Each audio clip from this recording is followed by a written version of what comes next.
Right. તો હવે આપણે આ જ રીતે જે સૂત્ર લીધા એમાં ખાલી એક જ ઘટક આપણે જોડતા હતા, કમ્પોનન્ટ જોડતા હતા.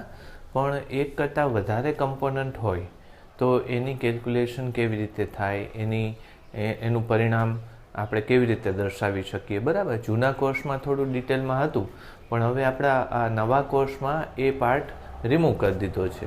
છતાંય એ નીટમાં, પીએમટીમાં જૂના પ્રશ્નપત્રો જોશો તો એમાં આવતા જ રહેવાના છે, કારણ કે એની પહેલાં જ્યારે એનસીઆરટી બોર્ડમાં આ સેક્શન હતો ત્યારે પણ પૂછાતા, અને નહોતો એટલે હમણાં થોડા વર્ષથી કાઢી નાખ્યો ત્યારે પણ પૂછાયેલા પ્રશ્નો છે. તો આપણે આમ ડિફિકલ્ટ નથી, પણ મેં તમને આગળ અમુક પ્રશ્નો કરાવેલા છે, તો એ રીતે એનું સોલ્યુશન મળશે. આપણે જોઈએ, એકાદો પ્રશ્ન દઈએ એટલે તમે એનું સોલ્યુશન કેવી રીતે લેવું એ તમને હિન્ટ મળી જાય. રાઈટ, ચાલો જો એક આપણી પાસે ધારી લો કે ઇન્ડક્ટર અને અવરોધ જોડેલો છે. ઇન્ડક્ટર અને અવરોધ, બરાબર, એનું જોડાણ કરેલું છે એક એસી પ્રાપ્તિ સ્થાન સાથે. બરાબર, તો હવે આમાં શું કેવી રીતે લખશો? વોલ્ટેજ કેવી રીતે લખશો? ધારી લો કે આપણી પાસે ટોટલ વોલ્ટેજ અથવા તો ટોટલ ઈએમએફ એપ્સિલોન છે. તો આપણે શું લખી શકશું કે એલનો અને બીજો શેનો આરનો ઈએમએફ એમાં એડ કરવાનો થશે. રાઈટ, આવી રીતે આપણે એની કેલ્ક્યુલેશન. અને ત્યારે પ્રવાહ આપણે લખી નાખીએ. પ્રવાહ કેટલો છે? I બરાબર I0 સાઇન ઓમેગા ટી. હવે તમને એમ થાય કે સર તમે પ્રવાહ કેમ લીધો? આમાં વોલ્ટેજ ન લેવાય, પણ તમે શ્રેણીમાં જોડાણ છે તો શું લેવું અગત્યનું પડી જાય. તમારે આની માટે ને આની માટે બે માટે પ્રવાહ સમાન છે, એટલે અહીંયા આપણે શું લખશું? શ્રેણી જોડાણ હોવાથી, શ્રેણી જોડાણ હોવાથી પ્રવાહ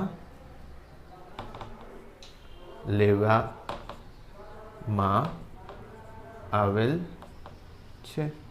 શ્રેણી જોડાણ હોવાથી પ્રવાહ લેવામાં આવેલ છે, એમ કહી શકાય. તો હવે તમે ઇમેજિન કરી શકો કે જ્યારે ખાલી આટલો પ્રવાહ હોય ત્યારે ઇન્ડક્ટરનો વોલ્ટેજ શું થાય. હું અલગથી લખી નાખું, આ સૂત્ર નંબર 1. બરાબર, તો ઇન્ડક્ટરનો વોલ્ટેજ તમને ખબર છે કેટલો કરશો તમે, અથવા તો અહીંયા લખશો પ્રવાહ I0, પછી શું લખશો? XL. બરાબર, પ્રવાહ I0 ગુણ્યા XL, પછી પાછું અહીંયા સાઇન હતું એટલે સાઇન લખશો. હવે તમને ઇન્ડક્ટરમાં પ્રવાહ આગળ હોય કે પાછળ હોય, અથવા આ વોલ્ટેજ છે ને, તો વોલ્ટેજ આગળ હોય કે પાછળ હોય, તો ઇન્ડક્ટરમાં વોલ્ટેજ આગળ રહેવાનો છે. એટલે એમાં શું લખશો? ઓમેગા ટી પ્લસ π/2 આવું લખશો તમે. બરાબર, ચાલો હવે અવરોધ માટે હું વાત કરું તો અવરોધ માટે I0 ગુણ્યા અવરોધ R જ લખવાનું છે, સાઇન, પછી એમાં ઓમેગા ટી જ આવશે, એમાં કોઈ કડા તફાવત આવતો નથી. ખાલી આ બેનું સૂત્ર હું બનાવી નાખું તો I0 તમે સામાન્ય છે એવું લેવું હોય તો લઈ શકાય. બરાબર, અંદર XL આમ તો રાખો ને એટલે તમે આખી ડિટેલ તમને ખબર, નહીંતર પછી કન્ફ્યુઝ થઈ જવાશે. સાઇન ઓમેગા ટી પ્લસ π/2 વત્તા I0 into R sign omega T. Correct. હવે જો એક સ્ટેપ આપણે લખીએ, હું આને પહેલાં લખી નાખું, I0 R sign omega T આવું લખી નાખું, પ્લસ I0 ગુણ્યા XL, અને આને શું લખી નાખું? Cos omega T. શું લખીશ? Cos omega T. હવે યાદ રાખજો, જ્યારે તમે આવું આપણે એકવાર કર્યું છે ને, શરૂઆતમાં આ ચેપ્ટરમાં જ કરેલું છે કે તમારી પાસે આવું સૂત્ર હોય A sine theta plus B cos theta, તો આની જગ્યાએ શું લખી શકાય છે? √A² plus B² sine theta plus alpha, જ્યાં tan આલ્ફા બરાબર B/A થાય કે નહીં? આવું બરાબર B/A, એકવાર ચેક કરી લો. બી એટલે અહીંયા સાઇન લેવું પડશે. બરાબર છે, કરેક્ટ. તો આમાં પણ એવું સેટ કરી શકાય. જુઓ તમે, આ શું થઈ ગયું કહો તો મને? આ ભાગ, આટલો ભાગ એ છે, આટલો ભાગ બી છે. કરેક્ટ?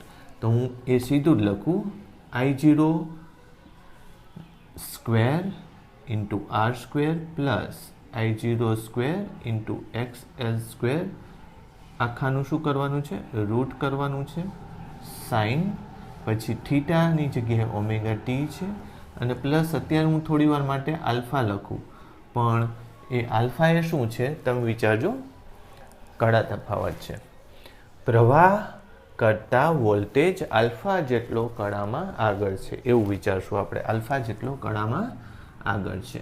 I0 આમને આમ લખી નાખું, પછી આર સ્ક્વેર પ્લસ XL આખાનો સ્ક્વેર, એનો રૂટ,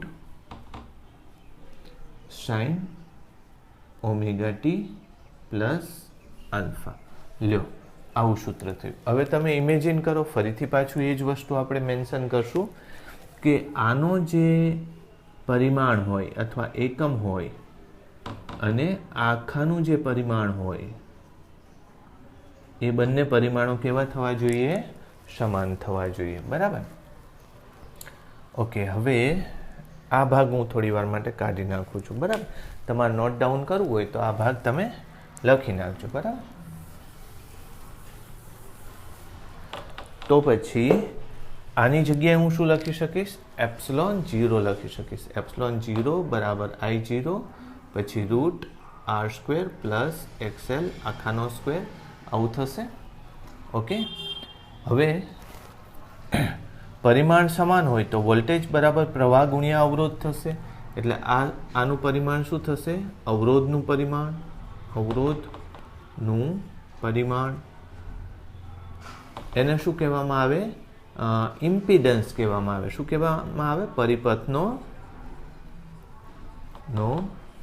ઇમ્પિડન્સ.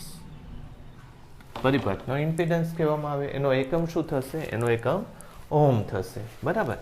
ઓકે, તો હવે તમને ખબર પડી કે જ્યારે ઇન્ડક્ટર અને અવરોધ શ્રેણીમાં જોડેલા હોય ત્યારે પરિણામી અવરોધ એ R વત્તા, આમ નથી આવતો, પરિણામી અવરોધ R1 પ્લસ R2 કરીએ ને આપણે શ્રેણી જોડાણમાં શું કરીએ? R1 plus R2.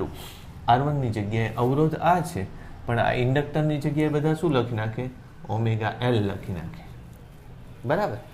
કે R1 એટલે આનો અવરોધ કેટલો છે? ઓમેગા L છે. એટલે સીધો શ્રેણી સરવાળો કર્યો, પણ આમ ન થાય.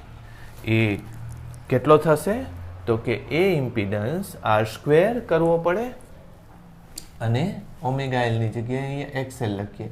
આર સ્ક્વેર કરવો પડે, XL સ્ક્વેર કરવો પડે ને પછી રૂટ કરવું પડે.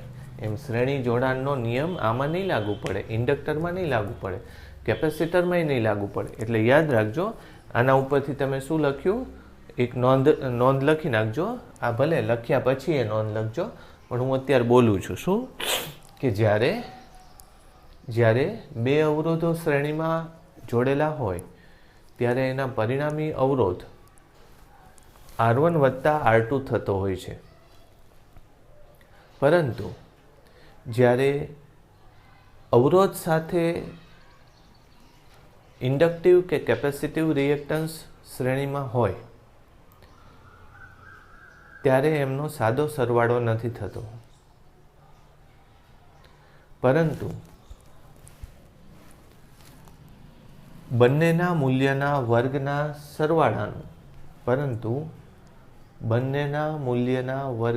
સરવાળાનું વર્ગમૂળ એ પરિણામી અવરોધ આપે છે. તેથી જ ઇન્ડક્ટર કે કેપેસિટરના અવરોધને અવરોધ તરીકે ન લેતા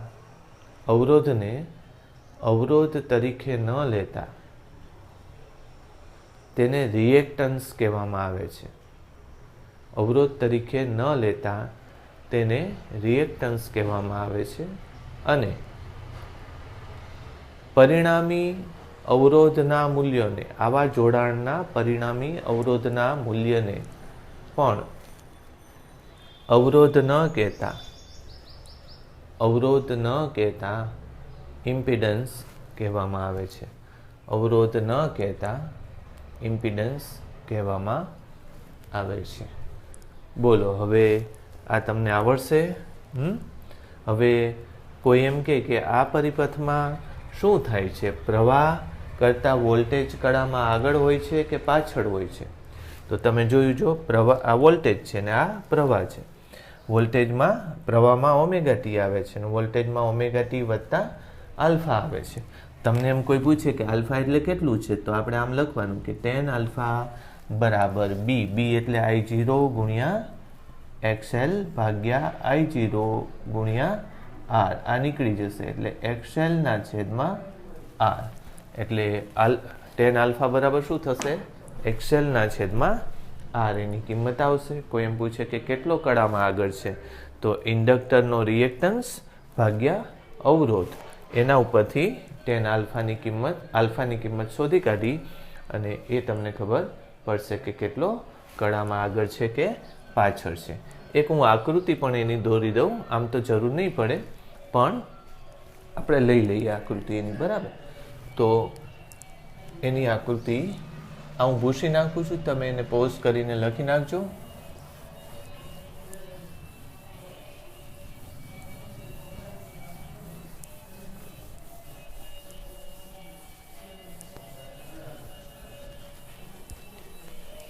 જો હવે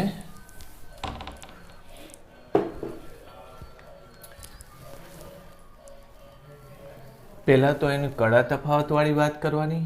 મેં અહીંયા પ્રવાહ લખ્યો હતો ને, એટલે હું એને I0 આમ લખી નાખું.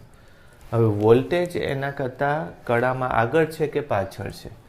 તો મેં તમને કીધું કે વોલ્ટેજ કડામાં આગળ છે, પણ 90 નહીં, પણ કેટલો કડામાં આગળ છે? આલ્ફા જેટલો.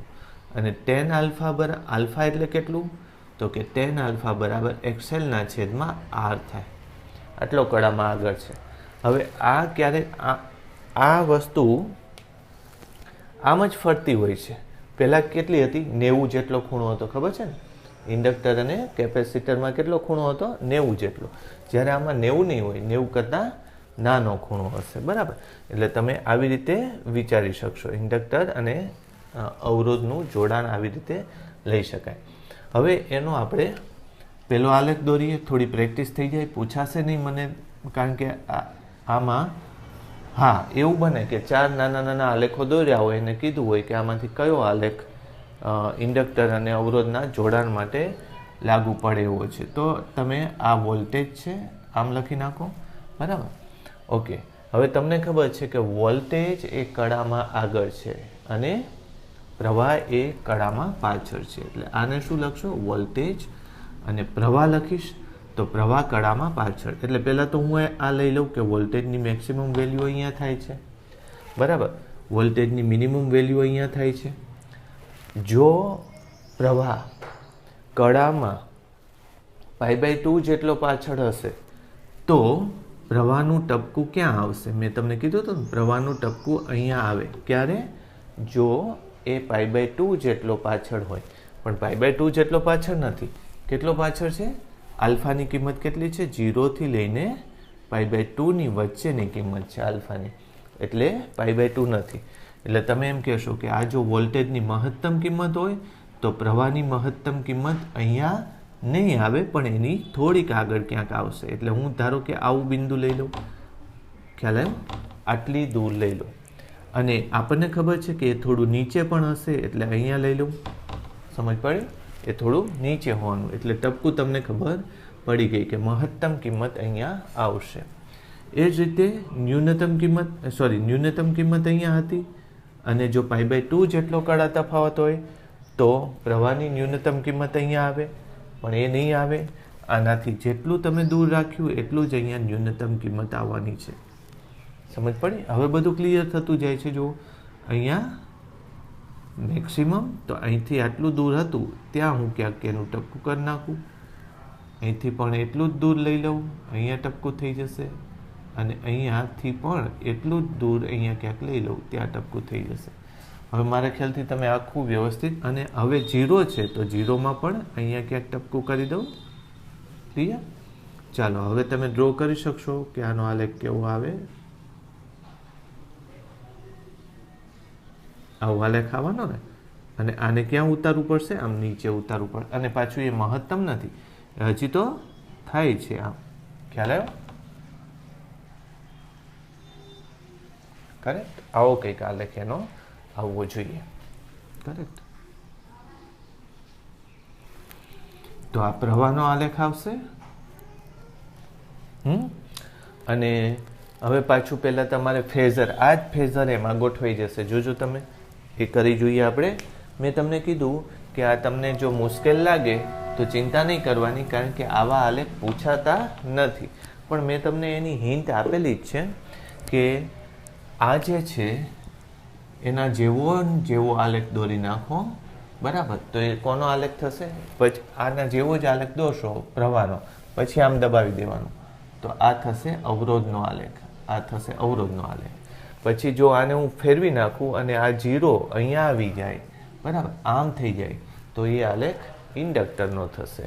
અને આમ નીચેવાળો આલેખ કરશું તો એ આલેખ કેપેસિટરનો થશે. અને જો આ ટપકું અહીંયા ક્યાંક આમ આવે તો ઉપર જો હોય તો એ ઇન્ડક્ટર અને અવરોધ, અને નીચે જો હોય તો એ કેપેસિટર અને અવરોધ. કેવો આલેખ આવશે? આમાં ક્યાં મુશ્કેલ છે, બરાબર? ઓકે. એટલે અત્યારે જે આપણે અવરોધ અને ઇન્ડક્ટરની વાત કરી એનો આલેખ આવો આવે. હવે ગમે તે એક સમયે આપણે એનું પેલું તફાવત કેવી રીતે દોરી શકીએ એની વાત કરીએ, બરાબર? જોવો જોઈએ. આ મહત્તમ કિંમતો છે, આ મહત્તમ કિંમતો છે, બરાબર? હવે આપણે કોઈ પણ પોઈન્ટ લઈ લઈએ, જેમ કે આ પોઈન્ટ હું લઉં, બરાબર? અથવા તો અહીંયા થોડુંક દોરવામાં પેલું છે તો આ લઈ લઈએ પોઈન્ટ. આ સમયની વાત કરું છું. ચાલો, તો એક આ થશે અને એક આ થશે. તો આ કોનો આલેખ છે? જુઓ તો, આ કોનો આલેખ છે? V. એટલે અહીંયા હું V લખીશ. અને આ ટપકું કોનું છે? તો નહીં, સોરી, હા, આ આલેખ કોનો છે? I નો આલેખ છે. એટલે અહીંયા હું I લખીશ. જો આ લેવાનું છે, આ ટપકું I નું છે, કરેક્ટ? અને આ કોનું છે? જો આ V નું છે. આ શું છે? એપ્સિલોન m અથવા 0. અને આ કોણ છે? I0 છે. ક્લિયર? હવે આલેખ જે દોરવાના છે એમાં ધારો કે હું અહીંયા દોરું છું. આમ તો જો કે અહીંયા જ લેવું છે આપણે, અહીંયા દોરીએ, કારણ કે આ બાજુ મેં લીટી નથી કરી, લાઈન નથી કરી. ઓકે, થઈ જશે. હવે ડિસાઈડ કરો તમે કે શરૂઆતમાં આ બે પોઈન્ટની આપણે ધ્યાન લેવાના છો. આ બે પોઈન્ટ. તો આ આલેખનો કયો ભાગ છે જોવો જોઈએ? ઉતરતો ભાગ છે ને આ. એટલે આપણે નક્કી કરેલું જ છે પહેલેથી. શું નક્કી કર્યું છે?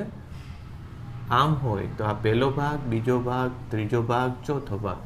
અને આમાં પહેલો, બીજો, ત્રીજો, ચોથો. એટલે હવે તમે વિચારો કે આની માટે આ પ્રવાહ માટે આ કયો ભાગ આવે છે? બીજો ભાગ આવે છે. બીજો ભાગ એટલે આમાં, એટલે આ બાજુ જવાનું. એટલે પ્રવાહનું હું લઈ લઉં પહેલાં તો આટલું, અને પછી આમ જવાનું છે મારે.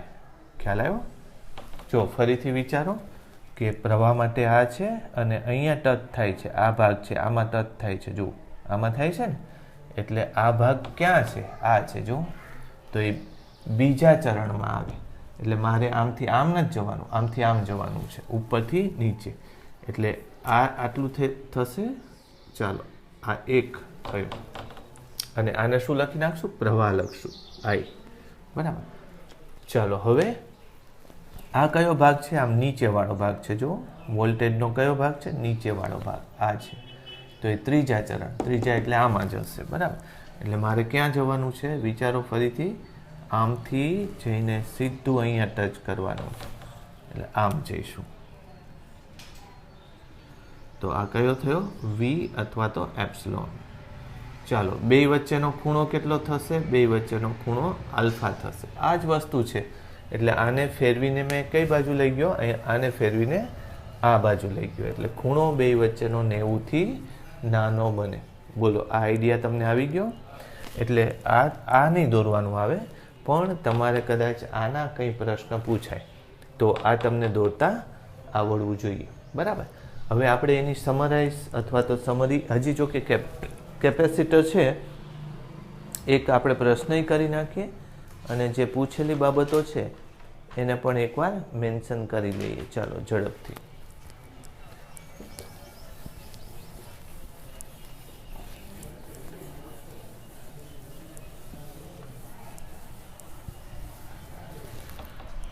ચાલો, હું અહીંયા પહેલા છે ને આલેખ તમને કહી દઉં. વોલ્ટેજ અને આ પ્રવાહ, આલેખ કોનો હશે? ફક્ત આર. બરાબર. પછી વોલ્ટેજ અને મેં તમને કીધું એવી રીતે આમથી પ્રવાહ ચાલુ કરવાનો, તો આમાં પ્રવાહ શું થાય છે? પાછળ રહે છે, એટલે ફક્ત ઇન્ડક્ટર. પણ પછી આનું જ તમે રેપ્લિકેશન જોજો. આમ લેશો ને તો આ શું થશે? આ કેપેસિટર થશે અને આ ઇન્ડક્ટર માટે થશે. બરાબર, કરેક્ટ. અને જો કન્ફ્યુઝ થતા હોય તો આપણે બીજો આલેખ દોરીએ, કંઈ વાંધો નહીં, જવા દો. બીજો આલેખ દોરી દઉં હું. આમ થશે, કરેક્ટ. અને આમાં તમને ખબર પડી ગઈ, હવે આલેખ આવો આવશે. બરાબર. તો આ શેની માટે? કેપેસિટર માટે થયો. બરાબર. હવે તમને જો આ જ આલેખમાંથી થોડાક આગળ વધીએ, આપણે શું કરીએ? અહીંયા એક્ઝેક્ટ આ મહત્તમને 0 ટચ થઈ જતા હતા ને, એની જગ્યાએ જો એ ટચ ન થાય, આની જગ્યાએ એ આમથી કંઈક શરૂ થાય.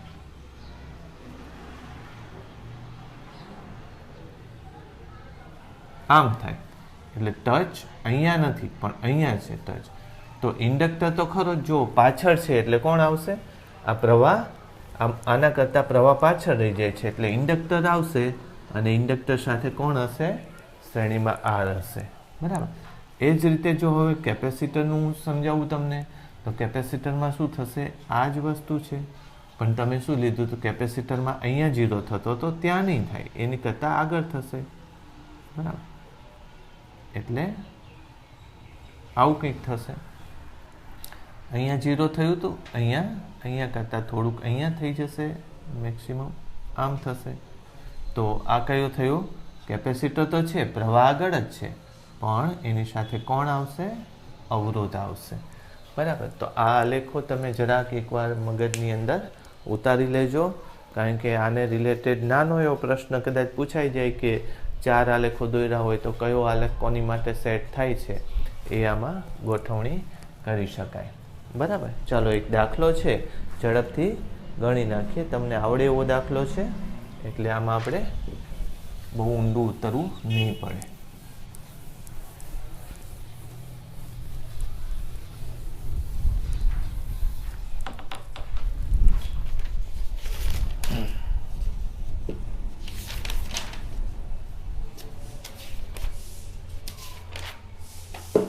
આપણી પાસે એક ઇન્ડક્ટર જોડેલો છે, પછી એની સાથે જોડ્યો છે એક અવરોધ,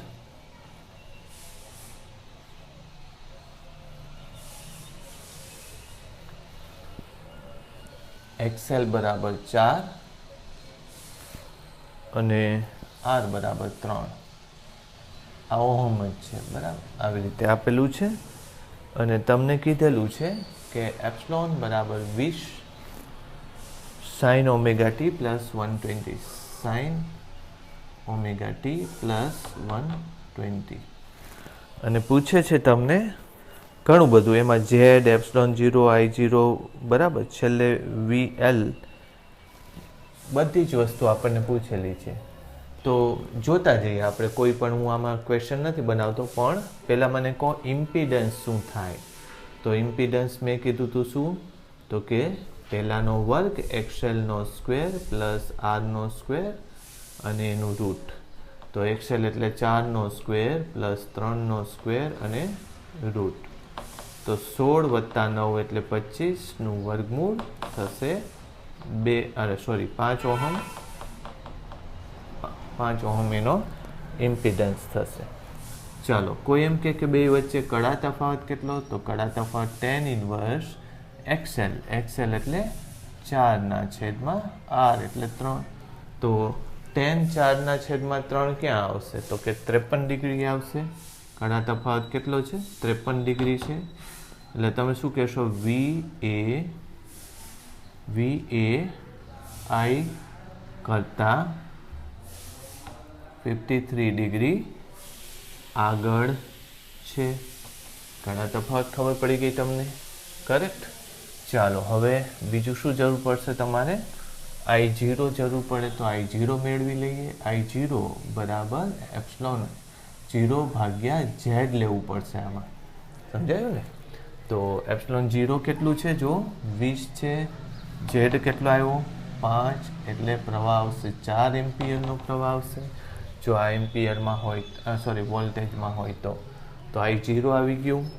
હવે શેની જરૂર પડે? હવે આમ તો કઈ જરૂર નથી પડતી. એટલે જો t સમય લેવા માંગતો હોય તો I0 પછી sin ωt પ્લસ 120. અને કડા તફાવત કેટલો કહો તો કે મેં તમને કીધું કડા તફાવત 53 પાછો એમાં લખવો પડશે. 53 આગળ કે પાછળ? તો મેં તમને કીધું V આગળ છે એટલે પ્રવાહ કેટલો હશે? પાછળ હશે 53 જેટલો. એટલે માઇનસ કરવું પડશે. આ આગળ છે અને આ પાછળ થશે. ઇન્ડક્ટરમાં એ જ વસ્તુ અગત્યની કહી, ત્યાં પ્લસ કરવાનું કે માઇનસ કરવાનું એ ખબર પડી જાય તમને. એટલે હું લખીશ I0 એટલે 4 sin ωt પછી પ્લસ 120માંથી તમારે 53 સબટ્રેક્ટ કરવાના એટલે 70 એટલે 67 જેવું કદાચ આવશે મારા ખ્યાલથી. ચેક કરી લેજો એકવાર, પરફેક્ટ જોઈ લેજો. સમજાયું? તો બોલો, તમને હવે આમાં કોઈ મુશ્કેલ લાગે છે તમને? બરાબર. તમને હવે કદાચ પૂછે કે ચાલો R ના બે છેડા વચ્ચેનો વોલ્ટેજ શું, V ના બે છેડા વચ્ચેનો વોલ્ટેજ શું, એ વધારાનું પૂછ્યું હોય તો એ પણ આમાં એડ કરી શકાય. ધારો કે R ના બે છેડા વચ્ચેનો વોલ્ટેજ તો I ગુણ્યા તત્કાલીન વોલ્ટેજ, જે તે ક્ષણનો તત્કાલીન વોલ્ટેજ, તો I t સમયનો ગુણ્યા R. તો t સમયનો R એટલે શું થાય? 4 ગુણ્યા R પહેલાં કરી નાખો. R એટલે 3, 4 તારી 12 sin ωt પ્લસ 70. તમને એમ કે VR મહત્તમ વોલ્ટેજ કેટલો થાય? તો મહત્તમ વોલ્ટેજ 4 તારી 12 વોલ્ટ. અને આરના બે છેડા વચ્ચે સમય સાથે કેવી રીતે વોલ્ટેજ બદલાય છે? તો આ સૂત્ર થાય. એ જ રીતે તમને ઇન્ડક્ટરના બે છેડા વચ્ચેનું તત્કાલીન વોલ્ટેજ કેટલો થાય? તો કે 4 ગુણ્યા પ્રવાહ IT ગુણ્યા XL. ચાલો, IT કેટલું છે? તો કે 4. બરાબર. 4 ગુણ્યા XL કેટલું છે? 4, 16 sin. બરાબર. ITના સૂત્રમાં ωt પ્લસ 67. અને મહત્તમ કિંમત પૂછી હોય વોલ્ટેજની મહત્તમ કિંમત તો કેટલો આવશે? 16. આવું બધું બની જશે. કેટલા પ્રશ્નો આમાં તમે સેટ કરી શકશો. રાઈટ? ચલો, આવડશે હવે? ઓકે. હવે આ બે વિડીયો કદાચ 30 મિનિટ્સના છે તો કદાચ હું છૂટા મૂકું, અધરવાઇઝ હું કમ્બાઈન કરીને પણ મૂકી દઈશ. Okay, thank you.